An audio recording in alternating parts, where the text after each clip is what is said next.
With a controversial moment addressed and more, this is Pro Wrestling Central. My name is John, and you're watching the Wrestling Report.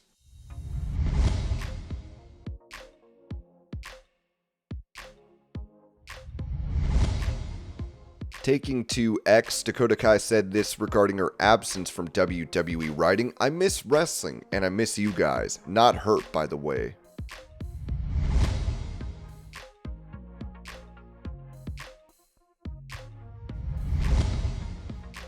Revealing the moment that made him want to leave WWE for AEW, Bryan Danielson told TalkSport.com, "We had a wrestler, Brody Lee, who had passed away. They, AEW, did this incredible tribute show. At that point, I was still with WWE, and the way that they did that show, Brody was my friend. It touched something in me and in my mind. I was thinking like, oh, these are the good guys of professional wrestling. There's going to be times where we make wrong or bad decisions. That happens everywhere, but one of the things that I like to think about AEW is that we try and we don't market ourselves as this to be good. AEW President Tony Khan never says it. He never says we're the good guys in professional wrestling, but that's one of the things that I thought of when I was in WWE. I was like, oh, the people behind this who are running this thing, they care about the wrestlers. They care about the fans too."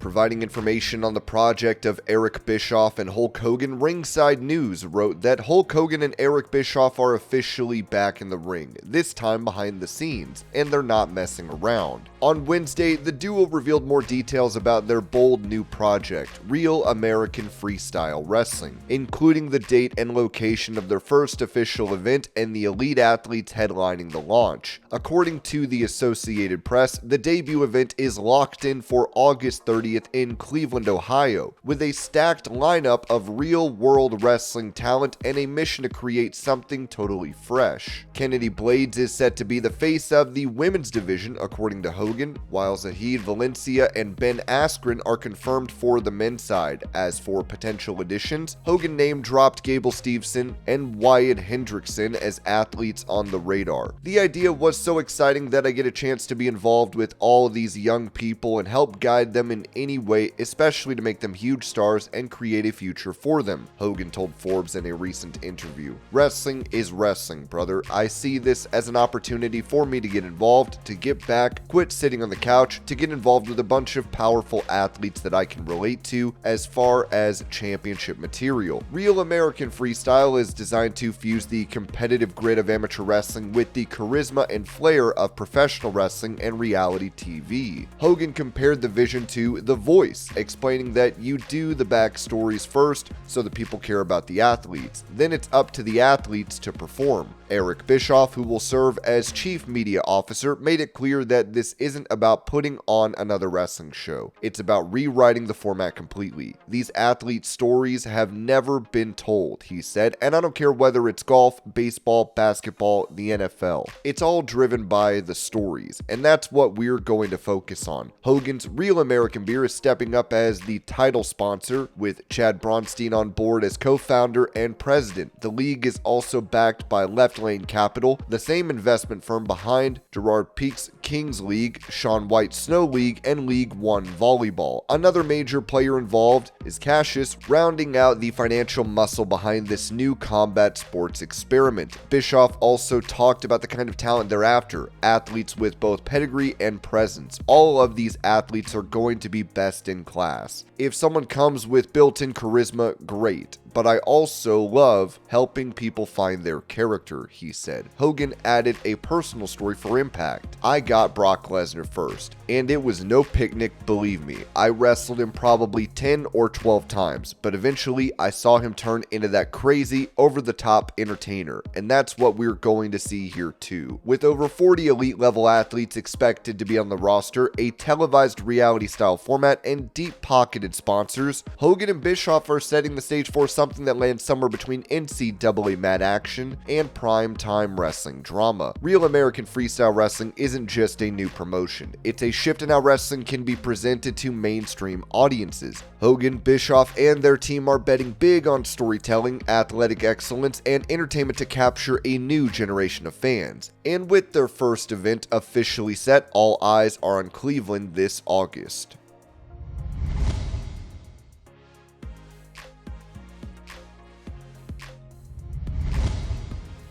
Responding to Logan Paul, who claims Steve Austin turned down $1 million to wear a Prime bottle suit, Austin told Ariel Helwani, "Man, if he said that, I'm not gonna call him a liar. I just thought that was personal business, but since it's out there, yeah, I turned it down. I'm in the beer business. I sell Broken Skull beer. I don't know anything about his product, the ingredients, or whether it's good or bad or whatever. It just wasn't my thing. So, I turned it down just because I wasn't into it. No disrespect to him or his product. No man, that's not my gimmick. He's doing really well. Obviously, he's hustling, and more power to him. But it just wasn't a great fit for Steve Austin."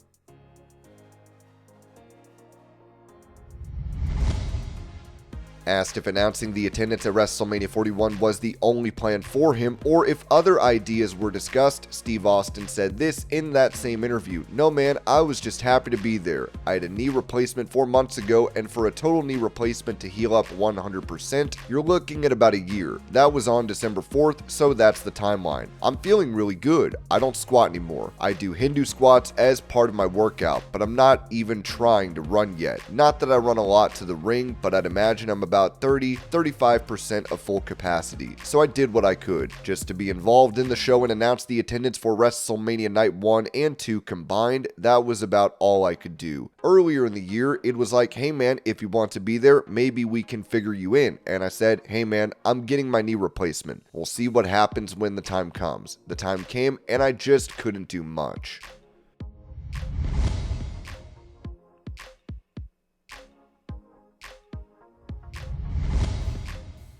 At WrestleMania 41, Steve Austin would run his ATV into the barricade as it seemed to knock a fan at ringside down. This concerned those in WWE, with the Wrestling Observer reporting that Austin sprinting down in this ATV or whatever, and he flies around the ring and he smashed into the barricade and he knocks this woman back. WWE President Nick Khan flies over and he's talking to this lady. "I heard they're nervous about this one." Addressing the situation, Austin told Ariel Helwani, "Different throttle setup than what I'm used to. Long story short, just a different throttle system. I'm pretty dang handy on a four-wheeler. I was embarrassed by it. I think everybody is okay. You go out there on the biggest night in wrestling and you end up like that, it's not the greatest day at the office. You go out there and want to give people the best show that you can, and when you fall short of that, it's not great."